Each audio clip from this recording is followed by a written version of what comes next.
ఖమ్మం జిల్లా పర్యటనలో బీజేపీ రాష్ట్ర అధ్యక్షుడు బండి సంజయ్ చేసిన వ్యాఖ్యలు అర్ధరహితమని ఎమ్మెల్సీ బాలసాని ఎమ్మెల్యే సండ్రా ధ్వజమెత్తారు. ఖమ్మం జిల్లా పార్టీ కార్యాలయంలో ఆయన మీడియాతో మాట్లాడుతూ పార్లమెంట్లో సభ్యునిగా ఉన్న బండి సంజయ్ కనీస జ్ఞానం లేకుండా మాట్లాడుతూ కులాలను మతాలను రెచ్చగొట్టేలా వ్యాఖ్యలు చేస్తున్నారని ఆగ్రహం వ్యక్తం చేశారు. ఎన్ని చేసినా ఖమ్మంలో బండి సంజయ్ గెలవడని ఆయన అన్నారు. ఒక పార్లమెంట్ సభ్యుడు మరి భారత పార్లమెంట్లో ఇట్లాంటి వ్యక్తి ఉండటం తగున ఆలోచించుకోవాల్సిన అవసరం ఉన్నది. దేశానికే మన భారత పార్లమెంటు వ్యవస్థ ఔన్నత్యాన్ని గొప్పదనాన్ని చెప్పే ఒక ఉన్నతమైన సభలో ఉన్న వ్యక్తి ఏ విమర్శ చేసినా కూడా దాని ఒక పార్లమెంటరీ సాంప్రదాయాల ప్రకారం చేయకుండా ఒక పద్ధతి మరిచి ఎవరికి ఆ భాష రానట్టుగా ప్రవర్తించే పద్ధతిని బండి సంజయ్ గారు విడనాడాల్సిన అవసరం ఉందని చెప్పి విజ్ఞప్తి చేస్తూ ఉన్నాను. మీరు ఏ విధంగానైతే పార్లమెంటు సభ్యుడిగా ప్రజల చేత ఎన్నుకోబడ్డారో మీరు విమర్శించే ఈ నాయకులు కూడా అదే ప్రజల చేత ఎన్నుకోబడి ప్రజాస్వామ్యబద్ధంగా ప్రజలతో ఎన్నుకోబడిన ముఖ్యమంత్రిగా మంత్రులుగా ఎమ్మెల్యేలుగా ఉన్నారనే విషయాన్ని మీరు మర్చిపోయి సంస్కారహీనంగా మీరు ఎందుకు మాట్లాడుతున్నారు? మీ స్థాయిని మీరు ఎందుకు దిగదాల్చుకుంటున్నారు? ఆ పార్లమెంటు సభ్యుడికి ఉన్న హోదాని, పార్లమెంటు సభ్యుడికి ఉన్న ఆ స్థాయిని మరి మీరు దిగదార్చే విధంగా ఎందుకు ప్రవర్తిస్తున్నారో మీరు ప్రజలకు సమాధానం చెప్పాల్సిన అవసరం ఉన్నది. ఎందుకంటే మీరు గత కొన్ని రోజులుగా చూస్తున్నాం, మీరు ఇట్లాంటి విధ్వంసకర రాజకీయాలతో ఇది తాత్కాలికంగా మీకు పాపులారిటీ వస్తుందేమో కానీ దీర్ఘకాలికంగా మిమ్మల్ని విశ్వసించే వారు ఉండరు.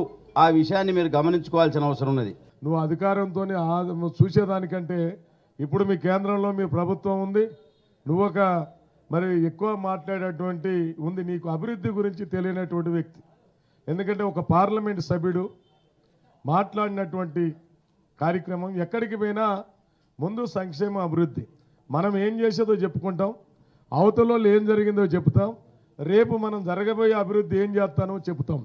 కానీ బండి సంజయ్ అనే వ్యక్తికి అది నోరో లేకపోతే ఇది మురికి నీళ్ళు పోయేటువంటి పైపో తెలియదు మనకు, కానీ అభివృద్ధి గురించి తెలియదు, సంక్షేమం గురించి ఒక మాట మాట్లాడడం, ఎంతసేపు అవతల మీద గుడ్డగాలు చేయటం, మాట్లాడటం, లేదంటే మతాల్లో కులాల్లో రెచ్చగొట్టడం, వెళ్ళిపోవటం. ఆయన హైదరాబాదులో అదే మాట్లాడతాడు, దుబ్బాకలో అదే మాట్లాడతాడు, కరీంనగర్ అదే మాట్లాడతాడు, ఢిల్లీ పోతే అదే మాట్లాడతాడు, ఖమ్మం వస్తే కూడా అదే మాట్లాడు. ఆయన మాటల్లో తేడా ఎక్కడైనా లేదు.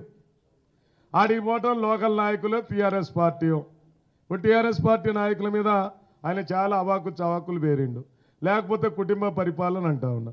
నేను చెప్తున్న బీజేపీలో కేంద్రంలో ఉన్నటువంటి మంత్రులు ఇలా రాజ్నాథ్ సింగ్ కేంద్ర మంత్రి, ఆయన కొడుకు ఎంపీ, కర్ణాటక ముఖ్యమంత్రి గారు యడ్యూరప్ప గారు, ఆయన కొడుకు ఒకైన ఎంపీ, ఒకైన పార్టీ అధ్యక్షుడు, అట్లే హిమాచల్ ప్రదేశ్లో ఉన్నటువంటి మరి వాళ్ళ పార్టీ అధ్యక్షుడు, అట్లే వసుంధర రాజే వాళ్ళ తాలూకోలు ఎంతమంది కుటుంబ వారసులు ఉన్నారు, ఎంతమంది వాళ్ళ పార్టీలో వారసులు ఉన్నటువంటి వాళ్ళు. మహారాష్ట్రలో ఇప్పుడు ఉన్నటువంటి ముఖ్యమంత్రుల కొడుకులు, లేకపోతే బిడ్డలు, కోడళ్ళు, లేకపోతే వేంకులు ఎంతోమంది ఉన్నారు. కేవలం కేసీఆర్ గారి కుటుంబమే ఇక్కడ ఉన్నట్టు, బీజేపీ దానికి అతీతమైనట్టు, వాళ్ళెవరు వాళ్ళ కుటుంబ సభ్యులు లేనట్టు, ఉన్నది లేనట్టు లేనిది ఉన్నట్టు మాట్లాడేదానికో సంజయ్ మరి ఎక్కువ మాట్లాడినటువంటి పరిస్థితి ఉంది. అందుకని దీన్ని తీవ్రంగా నీకు పిచ్చి పెట్టినట్టు పిచ్చి మాటలు కట్టుకుంటా సబ్జెక్టుకు రా. ఇది కరీంనగర్ కాదు, ఖమ్మం. ఇది పోరాటాలకు గడ్డ, మత సామరస్యానికి అందరి సమానత్వంగా చూసేటువంటి ప్రాంతం ఈ ప్రాంతం. కాబట్టి ఇలాంటి పిచ్చి మాటలు మాట్లాడకుంటుంటే మంచిదని తెలియజేస్తూ ప్రజల